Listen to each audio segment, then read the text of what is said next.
Quando ela me pediu ajuda, não era para ela, era para a amiga dela. Ela me chamou e disse: Ione, a minha amiga precisa falar com você. E eu disse: ok, o que eu posso fazer? Como que eu posso apoiar a sua amiga?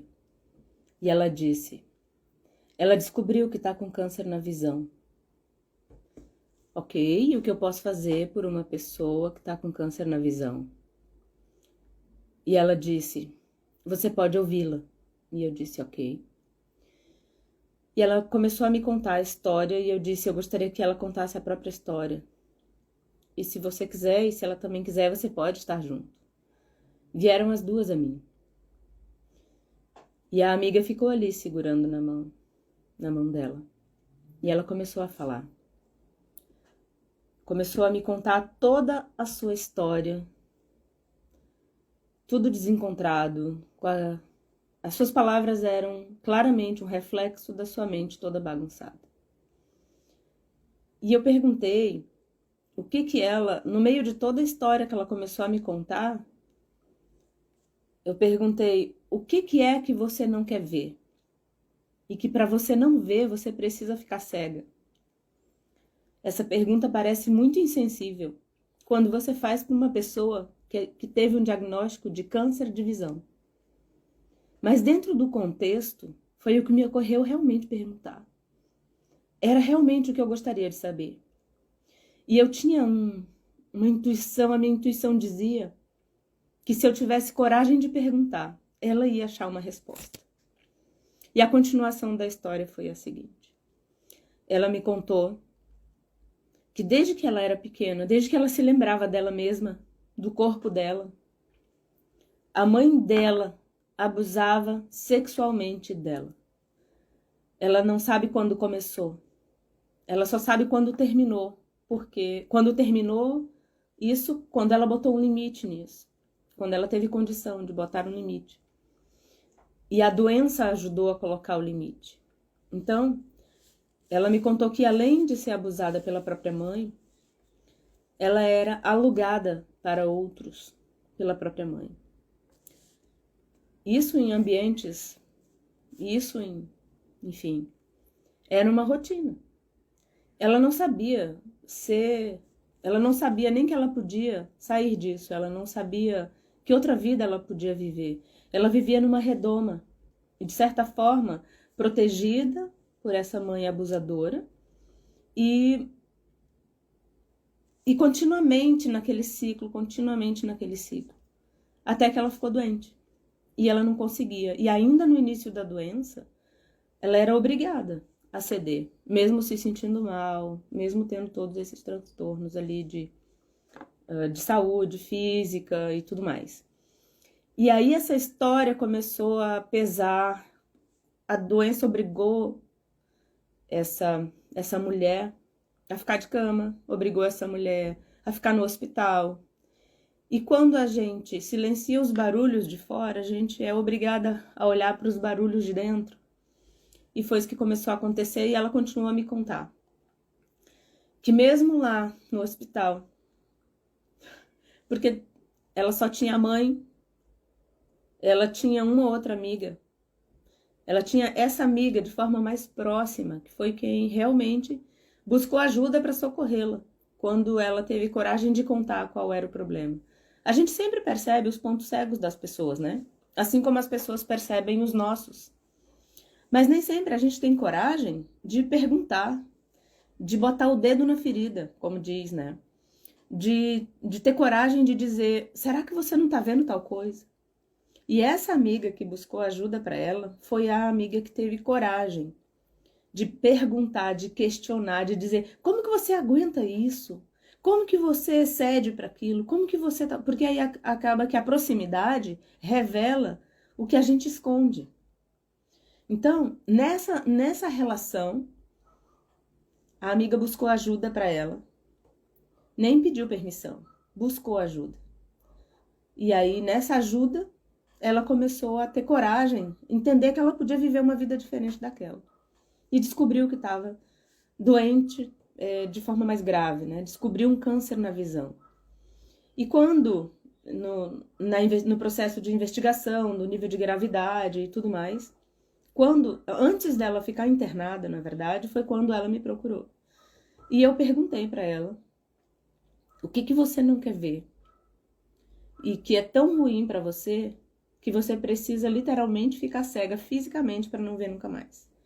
E ela veio me contando toda essa história de abuso sexual desde a infância, que se arrastou durante muito, muito tempo na vida dela. E ela já tinha perto dos 30 anos, quando ela saiu, entre 25 e 30, eu não sei precisar, quando ela teve coragem de começar a fazer um movimento de sair.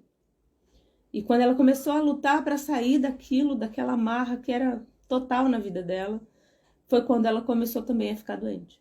E aí veio todo um processo, ela demorou mais um tempo até ficar hospitalizada, enfim. Depois que a gente conversou, ela ficou hospitalizada, passou acho que uns 2 meses, ela ficou hospitalizada.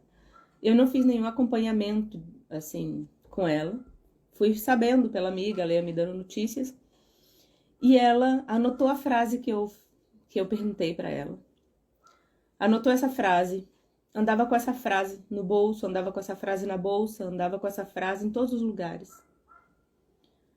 Mas ela me trouxe a resposta, quando ela me contou toda a história de tudo o que ela não gostaria de ver nunca mais, nem na vida dela, nem na vida de ninguém.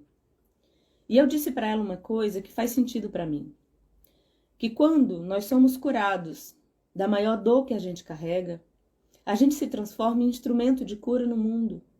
E esse é o propósito da vida do ser humano. Eu sei que tem muitas pessoas, muitas, que estão buscando o sentido da vida, o propósito da própria vida. Especialmente quando elas já conseguiram, teoricamente, tudo que elas queriam da vida, mas aí a vida ainda continua sem graça. A vida continua não fazendo muito sentido para elas. O propósito da nossa vida, na minha visão, é você se curar da maior dor que você carrega, da dor que mais atrapalhou você, da dor que mais consumiu as suas capacidades, a sua potência, a dor que mais engoliu a sua alegria, a dor que mais destruiu seus relacionamentos, a dor que mais dominou a sua caminhada. É essa dor, é sobre essa dor. E todo mundo tem a alma ferida. Não existe nenhum ser humano que vai passar por esse planeta Terra aqui sem viver essa dor que é nossa. O processo é individual. Todo mundo tem uma dor acalentada, uma dor guardada. Uma dor que consome, uma dor que aparece, uma dor que de vez em quando deixa a gente de cama, uma dor que a gente ignora, uma dor que a gente não presta atenção, mesmo que ela tá ali, que ela esteja ali. Uma dor que a gente não sabe o que fazer com ela, uma dor que a gente não reconhece, uma dor que a gente nem sabe de onde que ela vem, para onde que ela vai, por que que ela tá ali, qual é a origem, mas todos temos. Em um outro momento, mais na frente, eu volto a falar sobre essas dores existenciais, que a gente não sabe nem onde é que elas têm origem, mas por que que ela tá ali, como é que ela começou. Parece que ela já veio antes de eu nascer, ela já estava lá. Então, ela trouxe muito dessa dor que ela estava sofrendo. E quando eu disse para ela que quanto mais a gente se cura dessa dor, mais a gente se transforma nesse instrumento de cura no mundo. Isso fez tanto sentido para ela que ela começou a desejar sair dessa dor, sair desse funcionamento, sair desse lugar. Mas, claro, ela estava num processo de adoecimento já, estava terrível a situação dela. E ok, foi hospitalizada. Lá no hospital ela foi diagnosticada com mais uma coisa, que para mim era visível, mas eu não faço diagnóstico, né? Não sou médica. E aí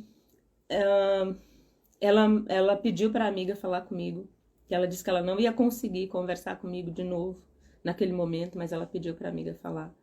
Que ela foi diagnosticada com transtorno dismórfico corporal. E aí eu quero abrir aqui um lugar para falar o seguinte. Toda pessoa que sofreu abuso sexual, ela vai ter uma relação bagunçada com seu corpo. Não tem como. Com o seu corpo não, com a vida. Mas eu vou trazer para o corpo agora, trazendo a história dessa mulher. Porque você foi violado. O seu corpo foi violado. A sua mente foi violada. As suas emoções foram violadas. O seu campo espiritual foi violado. O seu campo emocional, espiritual, físico, psicológico, toda você foi violada. Não foi só uma coisa. Não aconteceu entre as genitálias. Nada acontece só entre as genitálias. Tudo o que a gente faz é tudo e é total. Não tem uma coisa, nada está separado, nada está solto no universo. Eu acredito piamente nisso. Então, ela teve muitos anos de violação. A única coisa que ela sabia da vida dela mesma era ser violada. Era estranho não ser violada. O que ela esperava no hospital? Ser violada. Quando as enfermeiras começaram a cuidar dela, ela não sabia o que era um carinho de verdade, sem outras intenções. E a amiga começou a fazer uma espécie de diário com ela. Uma espécie de diário. Até onde foi possível, né? Até onde é. E aí, numa das coisas que ela escreveu, né? Ouvindo a amiga dela, acamada, falar, foi quando a amiga disse que tinha ciência de quando ela identificou quando é que começou a ideia de o corpo dela não ser nem dela. Ela vivia de uma maneira como se o corpo dela pertencesse à abusadora mor da vida dela, que nesse caso era a própria mãe. E aí ela passou durante um bom tempo nesse tratamento, ela se curou, ela não precisou fazer cirurgia, não precisou fazer quimioterapia, não precisou fazer radioterapia. Ela fez todo o tratamento que foi necessário, fez mais um tratamento natural lá, enfim. E ela teve a remissão, né? Teve a cura desse câncer nos olhos. Passou outro tempo, eu não sei exatamente quanto, depois já desse processo, e aí ela ficou ainda 1 ano e meio isolada dos seus abusadores. Ela se isolou, então do hospital ela já foi para um lugar onde ninguém tinha notícias dela, ninguém desses abusadores. Ela buscou apoio, né, nos órgãos competentes, ela ficou isolada desses abusadores. Ela encontrou um lugar, um refúgio para se recuperar. E ela de vez em quando, falava comigo. E aí um dia ela me mandou uma foto, uma foto do papel que ela tinha escrito a pergunta que eu tinha feito. O que é que você não quer ver? E que é tão sério e tão grave que você prefere ficar cega fisicamente para não enxergar. E ela disse que essa pergunta, que no primeiro momento foi muito violento para ela, rasgou a alma inteira dela. Ela sentiu que rasgou a mente dela quando eu perguntei, mas ela disse que ao mesmo tempo, ela usou essa palavra, ao mesmo tempo que rasgou a minha alma e a minha mente, abriu um lugar que eu nunca tinha tido coragem de ir lá, que foi o lugar de encontrar minhas respostas. E ela disse que essa pergunta guiou ela. E ela todo o tempo, ela buscava se concentrar na troca, que foi uma sugestão que eu dei. Como é que a gente faz com os nossos pensamentos e com as nossas visões que estão aqui dentro do nosso campo mental? A gente troca. Aí eu disse para ela que ela podia trocar os pensamentos ruins de propósito, assim como ela podia fazer intencionalmente a troca de imagens que ela tinha na cabeça.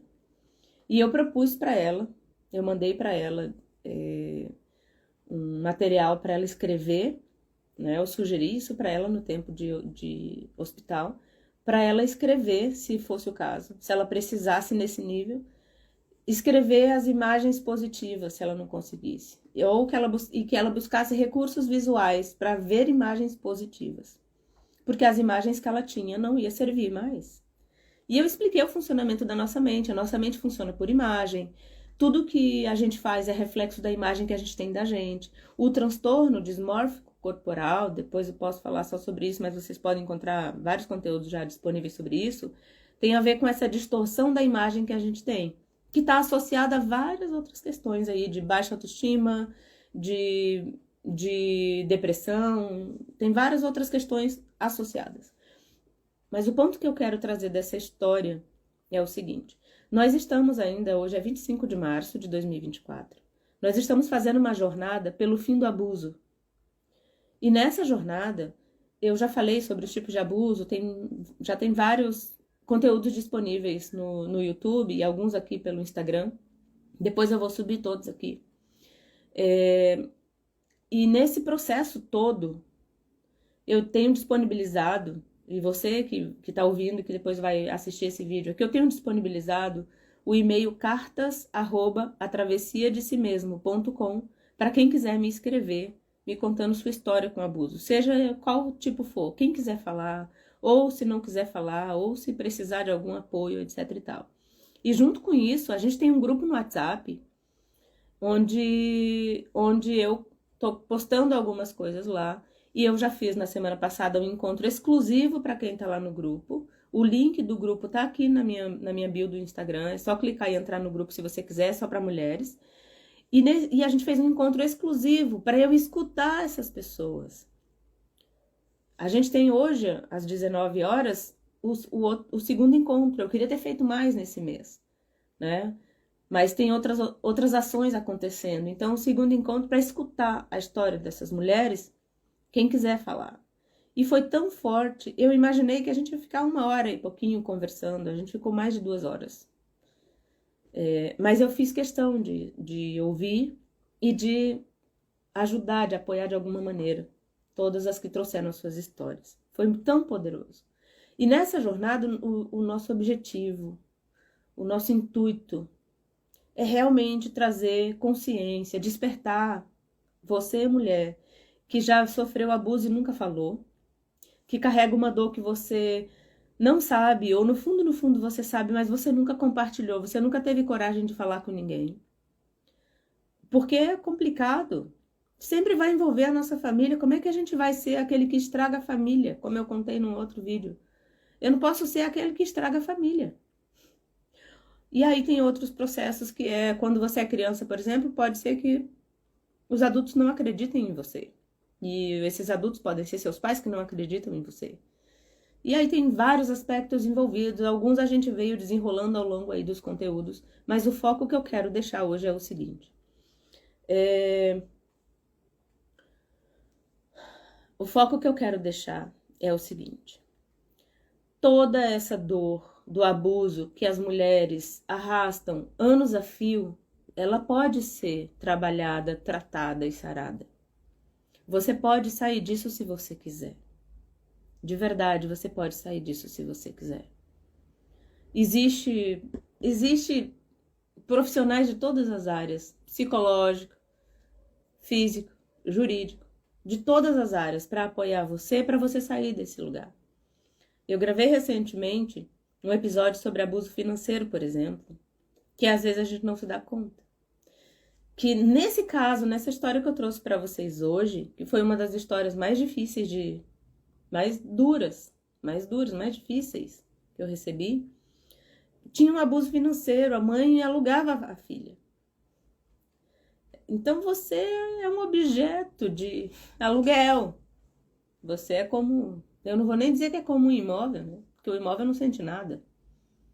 Então, essas amarras, essa dor, essa prisão que você emocionalmente se sente dentro dessa prisão, ela tá com a porta aberta se você quiser sair.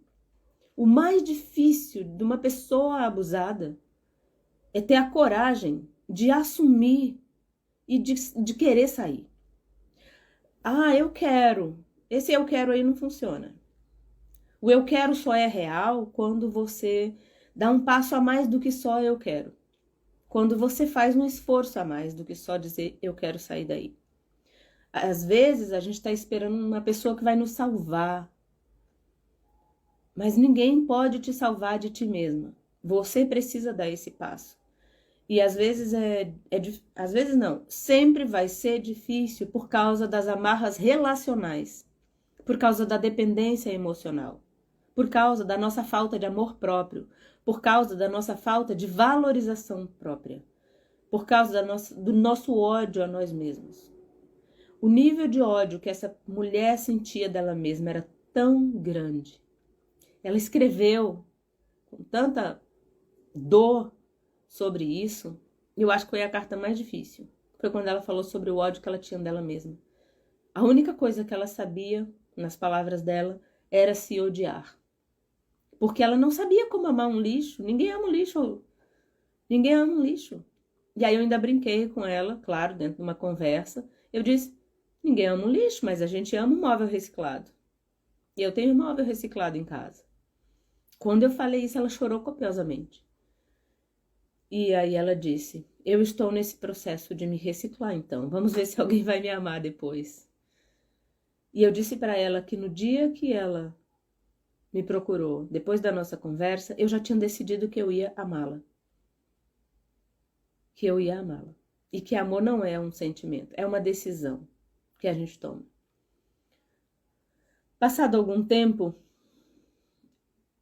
ela me escreveu dizendo que queria ir embora do Brasil e que estava se preparando para isso.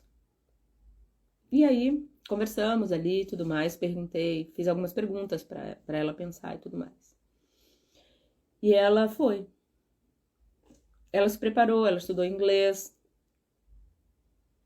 ela se dedicou. E aí sim, hoje ela trabalha num hospital, na ala que atende mulheres vítimas de abuso. É linda a história dela, porque ela teve coragem de enfrentar a dor que ela carregava. Ela saiu da condição da vítima. E vocês já me ouviram e vão me ouvir falando que vítima é quem quer permanecer, é quem não quer buscar apoio. Essa decisão é só você que pode tomar, eu vou insistir nisso. Ah, a pessoa não tem condição, tem. Ela tem. Ela tem a condição de dizer eu vou, eu não vou. Eu quero, eu não quero. Ou eu vou mesmo não querendo, mas quero resolver de alguma maneira. Não sei como, mas eu vou. Ninguém pode decidir no seu lugar. Toda pessoa, você foi a vítima, você não precisa continuar sendo a vítima. E eu sei, já estive nesse lugar da vítima, então eu sei que a coisa mais difícil na experiência humana, de todo ser humano, mas especialmente das pessoas vítimas de abuso, é sair da condição de vítima, porque essa condição de vítima significa mentalidade de vítima. E a mentalidade é que precisa ser mudada. É a mentalidade. Aqui fora o que seja. Mas fundamentalmente é a mentalidade que precisa ser mudada. E você sai da condição de vítima para a condição de autônoma.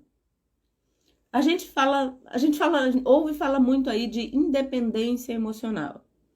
Eu tenho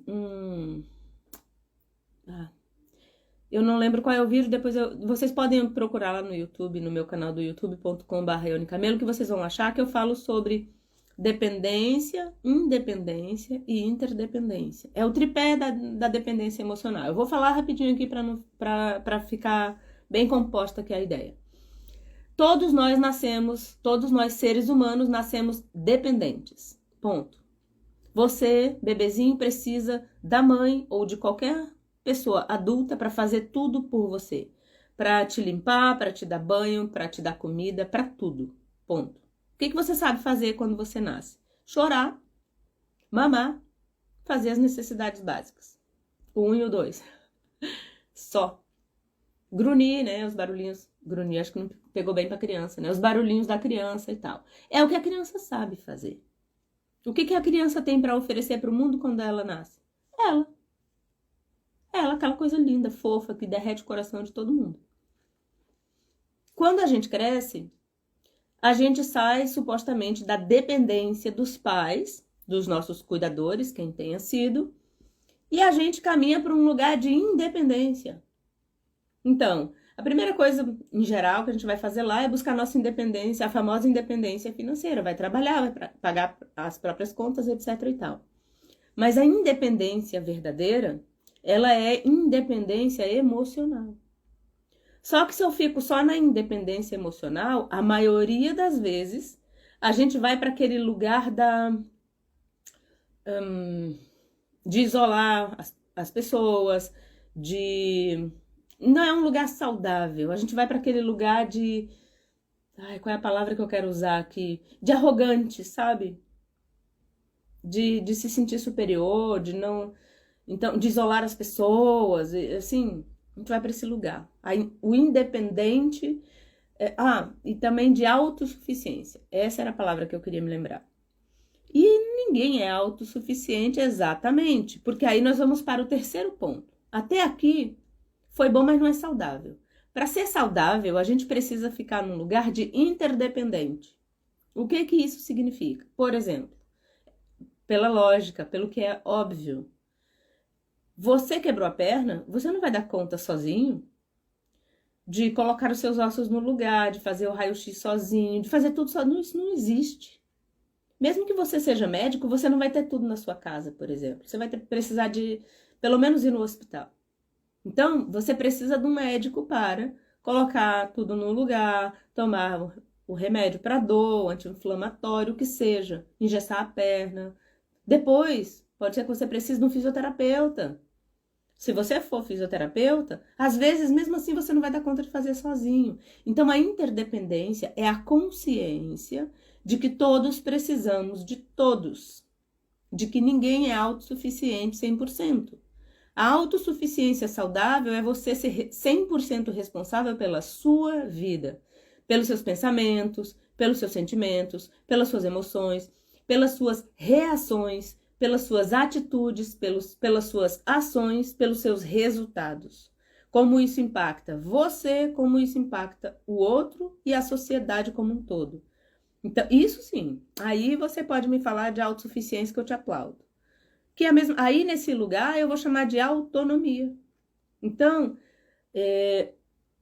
quando a gente não é querer ou não querer, a gente precisa, não é se quer ou se não quer, a gente precisa caminhar nesse lugar de sair da mentalidade de vítima para caminhar para uma mentalidade de autonomia. A autonomia significa o governo de si mesmo.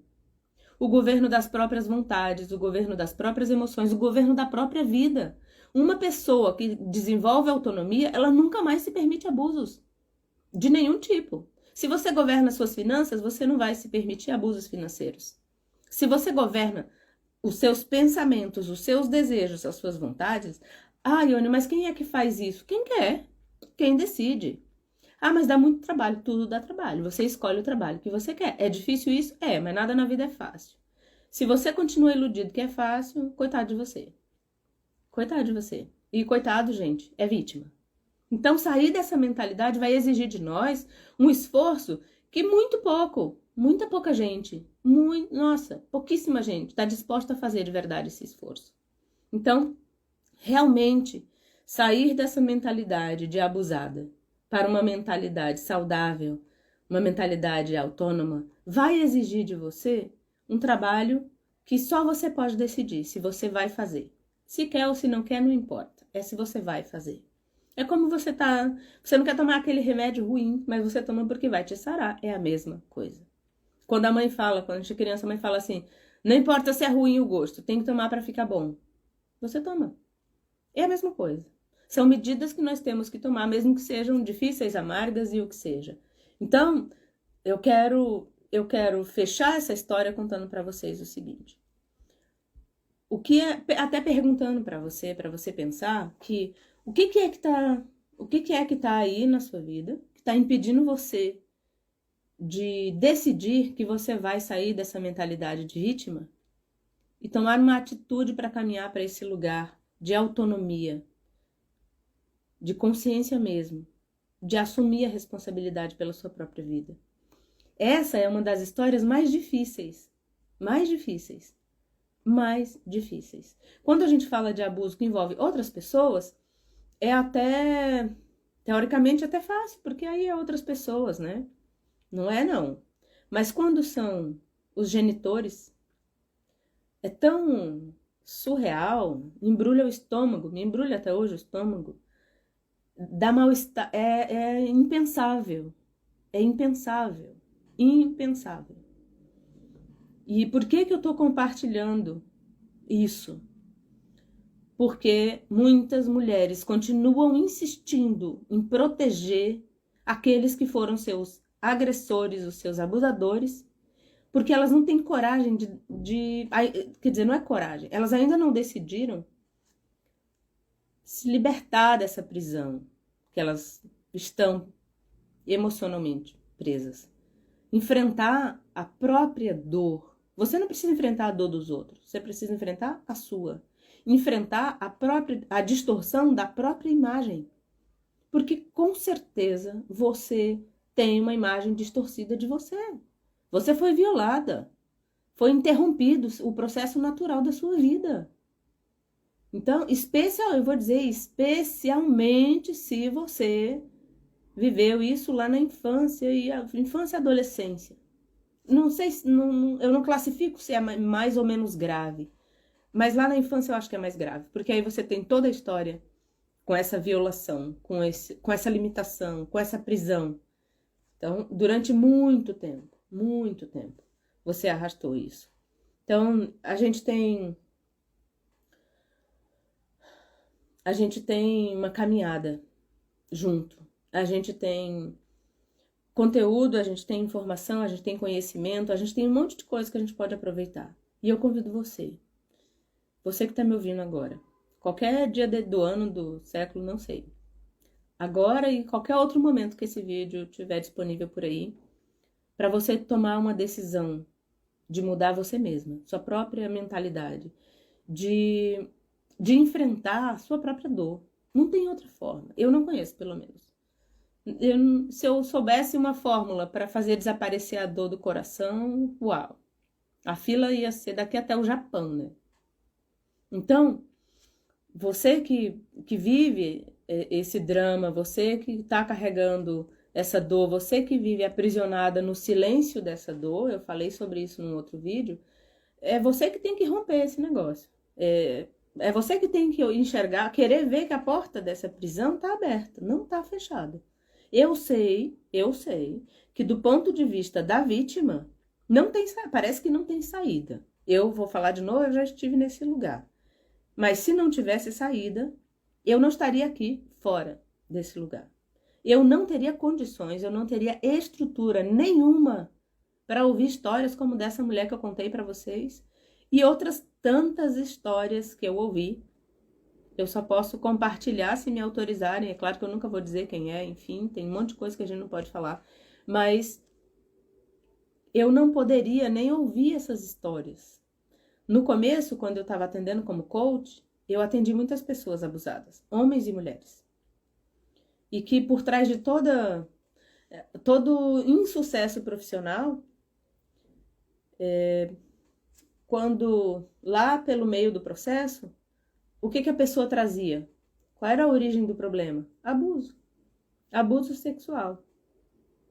Então, distorções que aparecem muitos anos depois, que continuam aparecendo ao longo da nossa vida, pode ter origem nesse lugar. Se é o seu caso, você tem jeito. Se você... Não vou dizer se você quiser, porque aí, sinceramente, não é se eu quero ou se eu não quero. Às vezes a gente come só o que a gente quer e não tem o corpo que a gente quer. Então não é se você quer ou se você não quer. É se você se dispõe a viver essa jornada de mudança de mentalidade. E se sim, se você, mulher que está aqui, quer viver isso, você tem apoio se você quiser. Nesse momento você tem apoio gratuito. Você pode entrar aqui na minha bio do Instagram, clica lá no Ione Camelo.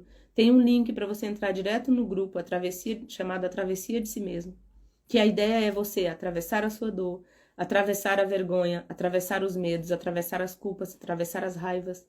É entender as suas emoções, entender como você funciona, para viver essa travessia do seu processo. Porque se você não atravessa a sua própria dor, você não vence a sua dor. Não é ignorando, não é fingindo que não está aí, não é se distraindo com todas as coisas, se destruindo com entorpecentes de todas as formas, com viagem, com o que seja, comida, viagem, bebida, o que seja, nada disso resolve. Te distrai da dor, mas ela está lá. Então, se você quiser viver essa travessia, você tem apoio. Nesse momento. E até o dia 31 de março, a gente vai estar aqui falando sobre isso. 31 conteúdos. Dentro dessa jornada pelo fim do abuso, eu acho que foram 8 capítulos, se não me engano, 7 ou 8. Foi uma semana ali que a gente gravou sobre culpa. Então tem várias coisas sobre culpa lá para vocês também começarem a se liberar das suas, a entender. Não é culpa só por causa do abuso, é culpa de forma aberta. Vocês vão entender. Então, eu vou responder, vou comentar o que alguém escreveu aqui, que queria muito, a Sheila escreveu que queria muito me libertar desse mal que me atormenta para poder ajudar outras mulheres.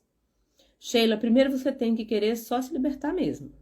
Depois você vai entender qual é o seu caminho para apoiar outras mulheres. Ajuda é gratuita, apoio é pago. Eu tenho falado isso porque, às vezes, pessoas que foram abusadas, por exemplo, elas acham que tem que ajudar sempre, que tem que doar sempre. E toda vez que eu fico ajudando, eu tô me permitindo abuso. Então, eu vou chamar a atenção de vocês para a diferença entre apoio e ajuda. Ok? Quando você quiser ajudar, você vai ajudar. Aí eu vou dizer para vocês uma norma. A Bíblia fala assim, não vê a tua mão direita o que faz a tua esquerda. Ou seja, se você quer fazer o bem, quer ajudar de grátis, de graça mesmo alguém, não conta para ninguém. Vai lá e faz porque você quis fazer. Vai lá porque você sentiu no seu coração que era isso. Ponto. Agora, Sheila, você e todas as pessoas que talvez tenha, tá? Não tenha clareza sobre o que é ajudar, eu preciso que vocês levem em consideração a diferença entre ajuda e apoio. Quando você ajuda, às vezes, você está fazendo pela pessoa o que ela não quer fazer, e isso também não está no lugar certo. É aquela velha história, aquela velha máxima que fala assim, ensine a pessoa a pescar e ela nunca mais vai passar fome. Enquanto você pescar por ela, ela vai fazer com que você pesque para ela. Então, é nesse sentido. Sheila, se você quiser, você pode se juntar a essa comunidade de mulheres. Você pode entrar no grupo, pode assistir os outros conteúdos. Você não está sozinha. E se você quiser atravessar a sua dor, como você disse, queria não existe, ou eu quero ou eu não quero, né? Quero me libertar, você pode. Você pode. E esse pode aqui não tem nada a ver com empoderamento, é que existe condição. Você não vai mais desistir de você vai enfrentar o que tiver que enfrentar. E realmente, o que vai mudar de verdade na sua vida vai ser a sua mentalidade. É a única coisa que muda. O nosso corpo também muda, né? Vai caindo. Então, é a nossa mentalidade que muda. Ok? Então, você vai sair dessa mentalidade de vítima e assumir uma mentalidade autônoma, de autonomia, de governar a própria vida, de ser 100% responsável pela sua própria vida.